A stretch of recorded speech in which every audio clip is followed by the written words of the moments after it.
Sejumlah informasi dari berbagai daerah di Provinsi Banten kami sajikan dalam Berita Banten yang dipersembahkan oleh PRSSNI Banten dan disiarkan serentak oleh seluruh radio anggota di 8 kabupaten kota di Provinsi Banten.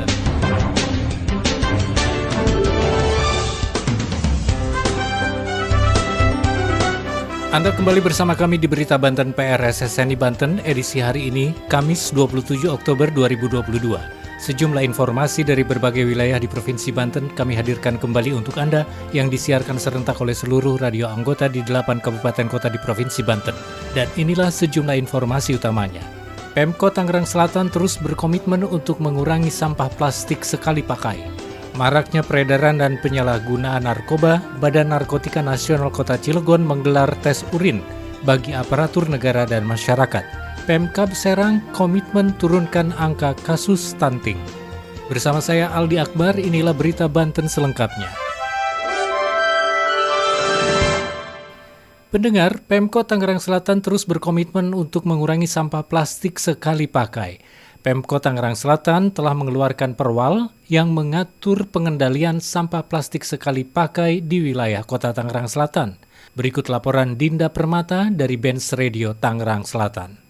Pemerintah Kota Tangerang Selatan terus berkomitmen mengurangi penggunaan sampah plastik sekali pakai. Hal ini ditujukan dengan mengadakan sosialisasi penerapan Peraturan Wali Kota Nomor 83 Tahun 2022 oleh Wakil Wali Kota Tangsel, Pilar Saga Ihsan di Aula Blandongan, Puspemkot Tangsel pada hari Selasa tanggal 25 Oktober 2022. Pilar menyampaikan bahwa saat ini Pemkot Tangsel telah menetapkan peraturan tersebut untuk menjadi solusi dalam pengendalian sampah plastik sekali pakai yang berada di sekitar lingkungan Kota Tangerang Selatan. Selain itu, dengan adanya peraturan wali kota ini, surat edaran tentang kantong plastik berbayar sudah tidak berlaku lagi. Pilar meyakini warga Tangsel akan mendukung program ini karena telah banyak masyarakat yang peduli dengan lingkungan sekitar. Saya Dinda Permata dari Benz Radio 106,2 FM melaporkan untuk Berita Banten.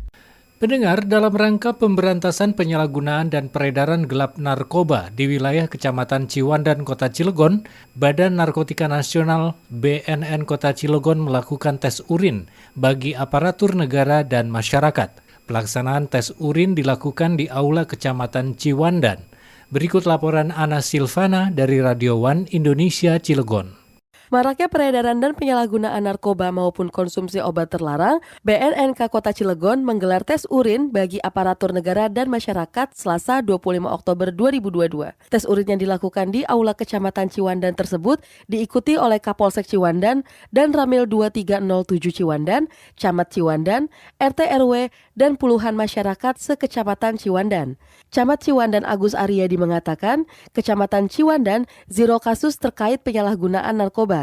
Namun pihaknya tetap waspada agar penyalahan narkoba tidak terjadi di wilayah Kecamatan Ciwandan.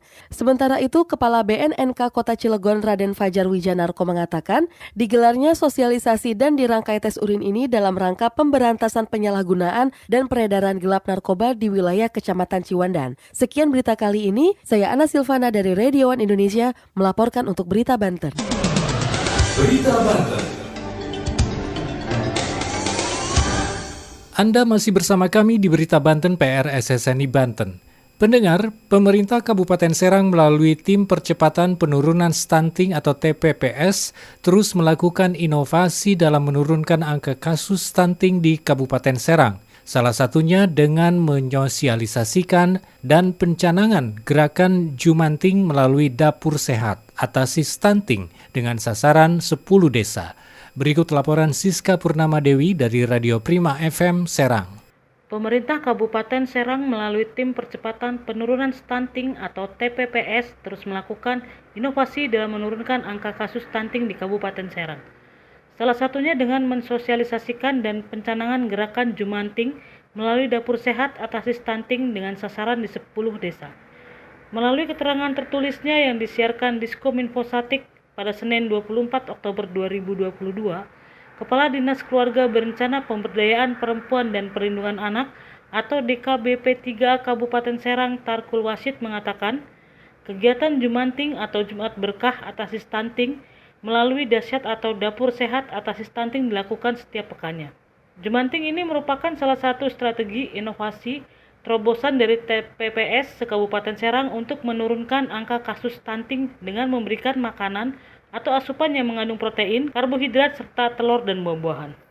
Menurut Tarkul, dalam penanganan stunting tidak hanya cukup berdiskusi di kantor, tetapi yang lebih efektif pihaknya ingin mengimplementasikannya di lapangan. Pada Jumat 21 Oktober 2022 pekan kemarin, pihaknya melaksanakan jumanting di desa atau Kecamatan Ciruas. Hal itu dilakukan agar mengetahui sasarannya mana dan siapa.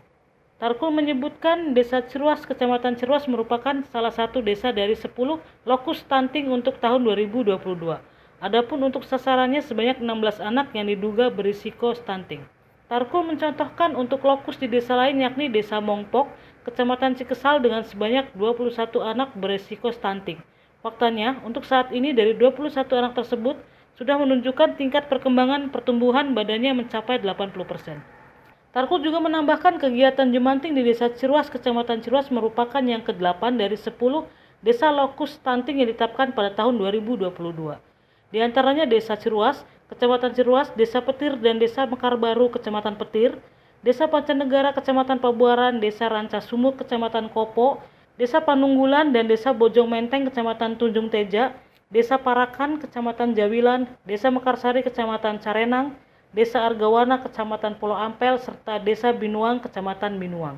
Perlu diketahui kasus stunting di Kabupaten Serang terus mengalami tren penurunan. Berdasarkan data Studi Status Gizi Indonesia atau SSGI tahun 2019 masih 24,11%, sedangkan di Kabupaten Serang 39,43%.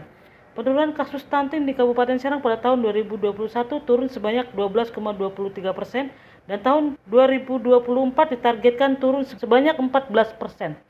Saya Siska Purnamadewi melaporkan dari Radio Prima FM untuk Berita Banten. Demikian sejumlah informasi yang telah kami sajikan untuk Berita Banten kali ini. Saya Aldi Akbar, sampai jumpa.